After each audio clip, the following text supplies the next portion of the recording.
So say if you want to do the automation of your SAP HCM data exchange between your SAP HCM and your success factor system. So from SAP success factors, what you have to do is like you have to set up couple of jobs, guys. Like say, let me show you where you are going to set up those jobs and what kind of information that you can extract it. I'll show you that. You have to go to your manage jobs. You can see here manage schedule jobs. Click on that manage schedule jobs, guys. Once you click on that, you can see create new job option. Select the create new job option, guys, and you can see here there are a lot of jobs available for you, whether it is like your candidate import or candidate export, or your employee import, employee export, their goals and export positions, import positions. And so all these things, whatever the data that is going to reside in your success factor system, you have an import export functionality. You can see here, even though you don't activate the modules of your employee central system or any system or any module, you will see all those reports here. This thing is irrespective of what modules you have activated or not, guys. This is irrespective of all those things. You will see all the data here. Say, let's begin with a very basic thing, guys. Just a quick question. Yeah. Does this job type connect to a file format, or how that works? No. The file format is always CSV file, Ray. Okay. Yeah, it's always CSV. There is no. That's just a name, or like let's say you're saying ad hoc, like admission permission import type one. Yeah. Like, that's the parameter or job type.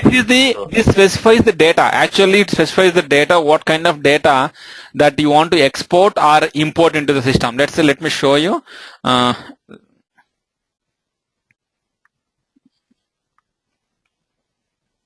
Let's say you want to export your employee, right? This is what you are going to select. This is nothing but your UDF file, whatever we have seen so far, right? This is nothing but your employee export. So it specifies what kind of data that we are interested in exporting or importing into the system. Okay. Yeah. And in the same fashion, let's say if you are interested in importing, exporting your position. Yeah. Go ahead. Yeah. So Raghu, like when you say import position, like just an example. So what is the file format? What are the columns needs to be imported? Means does it have any sample layout? Yeah. Let me tell you. Let's say you are interested in, don't take position, guys, because we haven't activated the employee center yet. Let me take an example of your, the best example is like your employee import, employee export, right? Education. Yeah, I'll tell you without even knowing anything. If you go to your instance, and let's say you are importing, exporting your employees. Let me go to employee import. Where you are going to get template is like, you can see here, any option, say the kind of data, any object data that you are trying to import, right? If you look at the top, right, you see data import file template. This will give you the format that particular object is going to handle in the success factor system.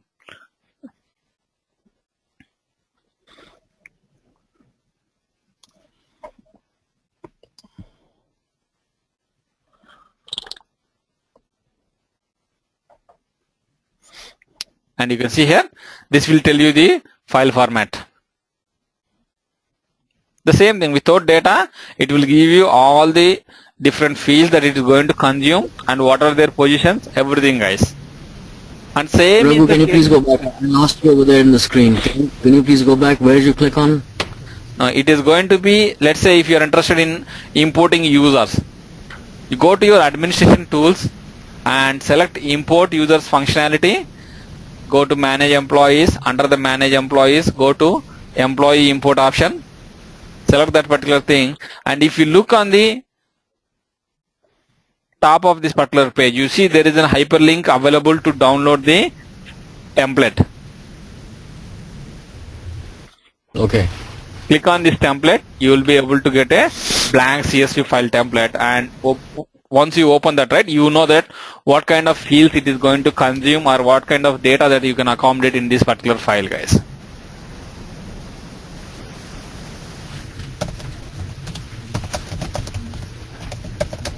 Sandy, is that your question, Sandy?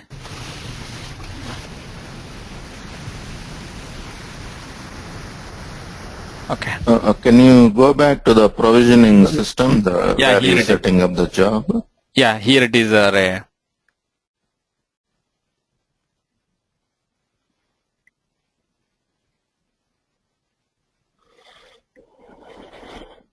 Raghu, are these job types in this provision screen standard? They're standard, right? No, it's not. Yes, you see lot of these job types as standard things, but it is not only the standards you can exchange.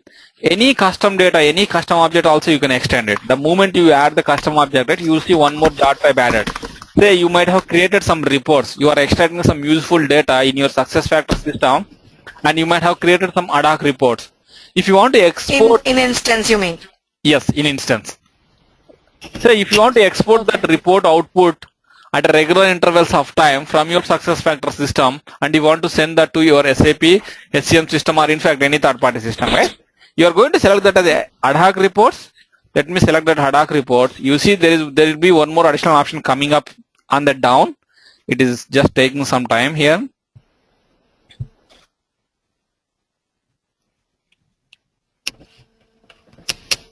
Yeah, Raghu, I joined a little late. So Ravi, this can also be used to send out an email as an attachment. Like let's say we have a report, a daily termination report or something. Just an example. No, it We won't. send it to an HR manager every day. So No. or is it? This is only from the integration point.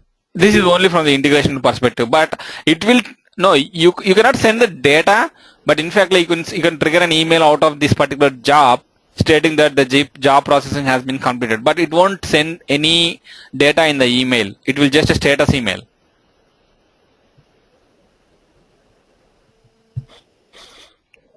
One second, it is taking some time.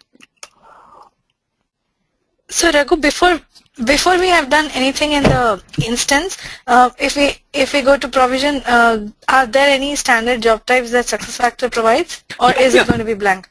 No, everything is going to be provided by SuccessFactors. You don't need to do any sort of configuration. They are standard SuccessFactors provided job types. And that is the And reason as I'm and telling when you, we right? do, Yeah, go ahead. and as and when we do some configuration in instance or design a report or whatever we Yeah. do, based Yeah. on that, additional job types pops up Exactly. here in Yes. provision, right? Yes, Mita. Okay. Yeah. Say you might have created a number of ad hoc reports in your instance. We haven't discussed ad hoc reports because that comes as part of your workforce analytics, guys. We'll discuss there. But say you have created some ad hoc reports and you are extracting some useful data from your SuccessFactors system into that report. And the same kind of data you want to exchange between your SuccessFactors and your other HR system. How you are going to do that? You can see you have to select the job type as ad hoc report, and below you can see there is a report ID. So you can see here all the different ad hoc reports that has been created in the system so far by different users. You will be able to export. You will be able to select any one of them which you might have created, and you can see here you will be able to export this data, whatever that is going to be exported, how many number of columns that you have configured in this report. All those columns are going to be extracted and they will be sent to, usually this exchange will happen through an FTP or SFTP server, guys. So if we see So, Raghu, And what about sorry. Raghu, so the report that you select in the job type and you go back to the instance, you will select the same name of the report? no, whatever the report types you are seeing, right, report IDs, these report IDs are the ones that are existing in your instance. Okay, so when you go back to the instance and you go through import employee information and you come back and you click the data link, it will grab this CVS file with the same name. Whatever file you select here. No, motion. You don't correlate employee import with this report import. This is report import. It doesn't do with your employee data. I don't know like what is there in this report. If you are talking about the employee import, right? Your employee import comes with this option. This is your employee import. Okay, you have to select import. Okay. Yeah. That's it. This is standard SuccessFactors provided, right? That is the reason you don't see any other subdivision or subtype below this job type. Yes, SuccessFactors knows what is employee import. It knows The same thing, whatever it imports and exports from your instance, right? It is going to import and export the same thing from your provisioning system onto an FTP server. That is how it is going to be. Yeah, can you scroll down little down, Raghu? Yeah. Still, right? Okay. No, I'm just wondering, let's say from SAP HCM you are importing on a regular basis, so you set up a job. Yep. And you have the server, the job parameters, just checking what all you have below. Yeah, I'll talk about all those things. What needs to be provided over there, right? Usually that is what I am coming here. Usually these exchange. Raghu, one more thing, if you can, whenever you have a time after the class of next week, if you can send that screenshot, that would be great. Oh yeah, sure. I'll take now itself, guys. No worries.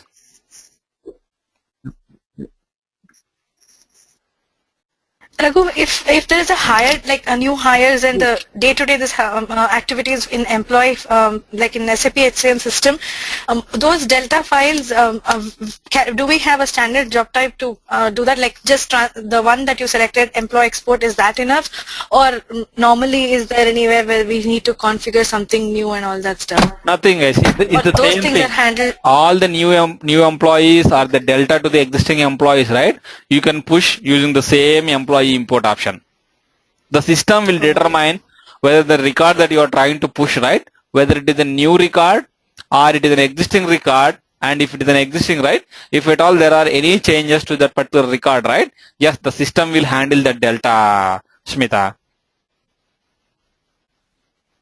And if we want to send the data, like the performance reviews after the comp review has happened and all that, and just we want to store those results in SAP back from SuccessFactors. Yep. So that also happens through just this employee. In that case, it will be like employee export, right? Yes, that's what I mean to say. Like, see, your import is like you are going to consume that in your SuccessFactors. Export is nothing but from SuccessFactors you are pushing out. And what about the format and all? I mean, do we need to take care of it, or it's all taken care of? Yeah, it is going to be CSV file format, and what columns that you are going to get in the data file is going to be like you have to verify that from your instance. Okay, no, why I'm saying is in SAP there are the field tags are different, right? The text, the field IDs and all are different for each and every, there's a specific technical name for every field. So the data that we push from here should go and update the right info type and the right field. So how do we need to do any configuration for that, or No. the CSV file text name of the field is enough for us to push the data to that SAP info type? No. Usually, like if you haven't customized anything on your SuccessFactors system, the integration add-on is going to take care of that. Say if you have customized anything on your SuccessFactors system, say you might have created a custom object or custom fields. In that case, you have to write the baddies for the SuccessFactors integration add-on, Smita. Yes, in that case, you need to take care that the custom field, whatever you created in SuccessFactors, where it is coming, say either it is coming in the 10th column or it is coming in the 11th column of the file, you have to take care. Both the engineers who are working on the SuccessFactors and the one who is working on SAP ABAP, right, who is going to build that particular program or enhance the baddie, they should be aware where this data is coming. So you're saying the custom fields custom fields in SAP, because even info types can have the custom fields, right? Are you talking about the custom fields in SAP or custom fields in SuccessFactors? No, both the things, Smita. Both the things. Oh, okay. So the baddie program that you're saying, basically ABAPer has to deal with it, or like we as a functional consultant? No. It is going to be an ABAPer. Like, see, the moment you write some custom fields, right, how you are going to push the data or how you are going to extract the data is going to be the task of ABAPer, Smita. It is nothing to do with SuccessFactors coding, right? Add one. Yeah. No. Nothing. SuccessFactors. From the Can you just hold on, Srini, one second? From the integration point of view. Yeah, just hold on for a second. So, Raghu, what did you say? Do we need to do any